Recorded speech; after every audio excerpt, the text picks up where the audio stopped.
चलो आज कुछ नए तरीके से सुंदर बनते हैं। क्या कहे, मैं तो पहले से ही सुंदर हूँ। सो तो है, लेकिन कोई नहीं, थोड़ा ब्यूटी को और इनहेंस कर लेते हैं। तो ब्यूटी को इनहेंस करने के लिए और आपके मेकअप को ज्यादा टाइम तक टिकाने के लिए स्किन प्रिपरेशन बहुत जरूरी है भाई। उसके लिए आपको क्लेंजिंग, टोनिंग एंड मॉइस्चराइजिंग बहुत इंपॉर्टेंट है। वैसे मेकअप के लिए इम्पोर्टेंट तो सभी चीजें होती है, बट स्किन प्रिपरेशन के लिए भैया ये सारी चीजें तो बहुत ही इम्पोर्टेंट है। इसमें आपको कुछ भी स्किप नहीं करना है भैया। और साथ ही साथ प्राइमर, ये आपके मेकअप को लॉन्ग लास्टिंग बनाता है, आपके बड़े बड़े कुएं जैसे पोर्स को छोटे छोटे नाले जैसे बना देता है।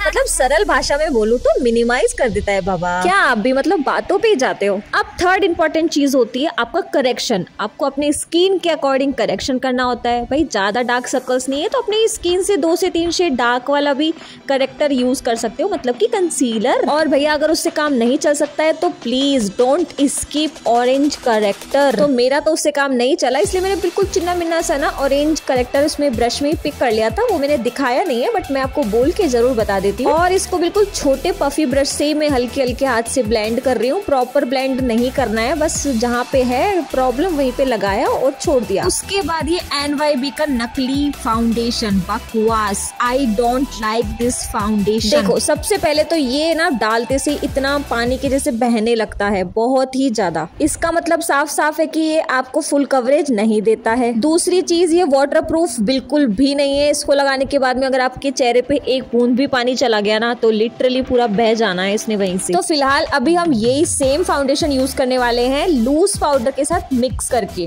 तो मैंने थोड़ा सा जो भी निकाला था वो फाउंडेशन, उसके अंदर मैं मिक्स कर रही हूँ लूज पाउडर, जो कि मेरी स्किन से काफी डार्क शेड लूज पाउडर है। और ये जो फाउंडेशन था ये मेरी स्किन से काफी वाइट मतलब लाइट शेड फाउंडेशन है। तो अभी इन दोनों को मैंने काफी अच्छे से मिक्स कर लिया एंड इसमें बिल्कुल जस्ट 1 ड्रॉप मैंने डार्क फाउंडेशन भी ऐड किया था। वो पता नहीं क्यों नहीं शूट हो पाया। सो मैंने इसको अच्छे से मिक्स किया, फिर मैंने इसको अप्लाई करके देखा तो मुझे तब भी ये थोड़ा सा लाइट लग रहा था, इसीलिए मैंने थोड़ा सा डार्क शेड इसके अंदर मिक्स किया और फिर उसको अप्लाई किया। सबसे पहले फाउंडेशन को ब्रश से मैंने अप्लाई किया है पूरे ऑल ओवर द फेस। मैं इसको डायरेक्ट ब्यूटी ब्लेंडर से भी अप्लाई कर सकती थी, मतलब डायरेक्ट ही मिक्सिंग पैलेट से उठाया और ब्यूटी ब्लेंडर में लिया और डायरेक्ट अपने फेस पे अप्लाई किया। ये चीज भी हम कर सकते थे, बट मैंने ऐसा इसलिए नहीं किया क्योंकि मुझे कम प्रोडक्ट्स में काफी अच्छी कवरेज चाहिए थी। दैट्स वाई कि मैंने पहले ब्रश से अप्लाई किया पूरे फाउंडेशन को। देन उसके बाद मैंने जो भी हार्श लाइन रह जाती है अपनी ब्रशेस की वो सब क्लीन आउट करने के लिए स्पॉन्ज का यूज कर रही हूँ। ये पूरा ट्यूटोरियल ही सस्ते प्रोडक्ट्स पर आधारित है, तो मुझे ऑब्वियसली सारे सस्ते प्रोडक्ट्स यूज करने ही पड़ेंगे। तो मैं वापस से एक ही प्रोडक्ट जिससे मैंने कंसीलिंग की थी उसी से अब हम कंटूर कर लेते हैं। एक बात माननी पड़ेगी, कोई भी ब्रांड है ना कुछ चीजें तो इतनी बढ़िया बना देता है और कुछ चीजें इतनी घटिया बना देता है जिसकी कोई सीमाएं नहीं है। अब ये NYB का कंटूर ही देख लो बाबा, कितना बढ़िया स्टिक है, मतलब इतने बढ़िया से मतलब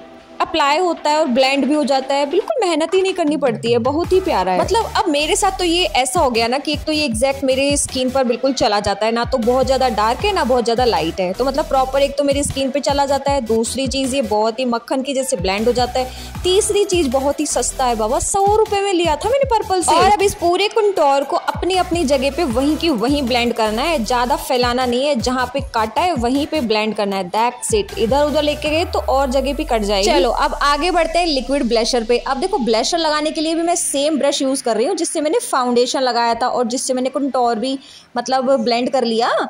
तो अब उसी से मैं ब्लशर लगा रही हूँ क्योंकि मैंने इसको अच्छे से साफ करा है फिर मैं लगा रही हूँ। तो इस मतलब मेरा ये यूज़ करने का पर्पज़ ये है कि अगर आप सस्ता मेकअप कर रहे हो तो ऑब्वियसली कम चीज़ें आप खरीदोगे, कम चीज़ों से आप कम चीज़ों पे इन्वेस्ट करोगे ना, तो आप कम से कम चीज़ों को मल्टीपल तरीके से कैसे यूज़ कर सकते हो ये मैं आपको बताना चाह रही थी। तो भर भर के मैंने ब्लशर लगा लिया और उसको अच्छे से ब्लेंड भी कर लिया। और बाद में देखा कि जो मैंने लूज पाउडर लगाया इन सब का तो वीडियो शूट ही नहीं हुआ, बस लास्ट में जो भी डस्ट आउट करना होता है लूज पाउडर को बस वही वीडियो रह गया है। तो मैंने पूरा ब्रश से अच्छे से डस्ट आउट कर लिया है। लूज पाउडर की मैं बात करूँ तो लूज पाउडर मैंने मियोन का लगाया था जो कि 125 रुपए में आपको मिल जाएगा, किसी भी शॉप से आप ले सकते हैं जो भी आपके आसपास में हो। फिर उसके बाद हम करेंगे ब्रॉन्जर। ब्रॉन्जर के लिए मैंने यूज कर रही हूँ, आप कोई भी मतलब किसी भी प्रकार का ब्रॉन्जर के लिए आप कोई भी कॉम्पैक्ट यूज कर सकते हैं जो कि डार्क शेड का हो।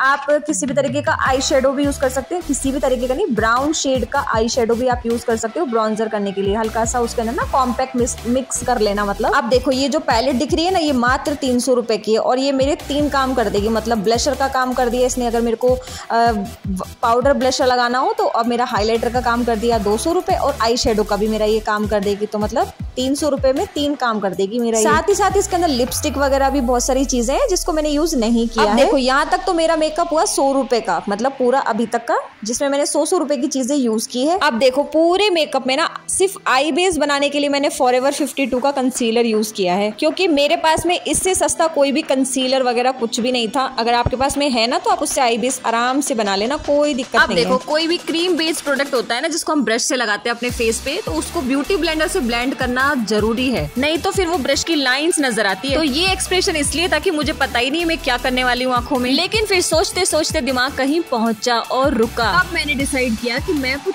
ग्राफिक डिजाइन बनाऊंगी। अब जिसको देखो वही ग्राफिक डिजाइन बनाने पे लगा हुआ है, तो मैंने सोचा यार मैं क्यों पीछे रहूं भाई, मैं भी बनाऊंगी। तो बस ली अपनी जादू की छड़ी अपने हाथ में और लग पड़ी। तो जादू की छड़ी में मैंने मात्र एक सिंगल शेड लिया था जो कि ब्राउन कलर का था और उसको पूरे आईज पे अच्छे से फैला लिया। फिर दूसरी पतली छड़ी हाथ में ली, उससे मैं बनाऊंगी ग्राफिक डिजाइन, जो कि मैंने व्हाइट कलर से बनाया है, क्योंकि मेरे पास तो लाइनर है ही नहीं। तो लाइनर नहीं है तो भैया कुछ तो पॉपअप करके दिखाना पड़ेगा ना कलर्स को, तो कलर पॉपअप होगा व्हाइट कलर पे। तो सबसे पहले व्हाइट कलर से अपने को डिजाइन बनानी है जो भी आप चाहते हो। मेरे को तो ये सबसे सिंपल लग रहा था इसलिए मैंने यही बना डाला, अरेबिक डिजाइन भी आप इसको कह सकते हो। फिर मैंने इस पे अपने सूट के मैचिंग का कलर डिपॉजिट कर दिया और फिर क्या था, मतलब जो रहा सा था वो लाइनर था। अब आप इस पे कलरफुल लाइनर भी यूज कर सकते हो, लेकिन अब मैंने पहले भी बताया मेरे पास लाइनर नहीं थे कलरफुल, सिर्फ मात्र एक ब्लैक कलर के लाइनर है जो कि बहुत सारी वैरायटी में है। तो उसी को लगाने के बाद फिर अपनी ब्रो बोन्स को हाईलाइट किया, अपने ट्रिगर्ड पॉइंट को भी हाईलाइट किया था भाई। अब आप ही बताओ मस्कारे के बिना मतलब आई मेकअप कंप्लीट हो सकता है? अगर आपको कुछ भी नहीं करना हो ना तो सिंगल मस्कारा लगा लो, आंखें बड़ी बड़ी लगती है तो मस्कारा तो कभी मत भूलना अपने आई मेकअप में। फिर ये सुंदर से शिवजी के त्रिशूल वाले इयररिंग्स मैंने अपने कानों में डाल लिए और अब ये देखो मेरी खूबसूरतियाँ। तो अब बताओ कैसी लग रही हूँ? मुझे पता है बहुत सुंदर लग रही हूँ, तो अपने मुंह से भी तो बोल दो थोड़ा सा, क्योंकि मैंने कहीं सुना है अगर आपको कोई चीज अच्छी लगती है तो आप उसकी तारीफ कर दो, नहीं तो उसको नजर लग जाती है। तो प्लीज हाँ आप लोग मुझे नजर मत लगाना, बिल्कुल भी नहीं, कत्ते ही नहीं। तो अगर वीडियो अच्छा लगा हो तो लाइक करने में बिल्कुल भी कंजूसी मत करना और अगर चैनल पे नए हो तो सब्सक्राइब कर देना। मिलते हैं नेक्स्ट वीडियो में नए टिप और ट्रिक्स के साथ में, तब तक के लिए बाय बाय, राधे राधे, हरे कृष्णा।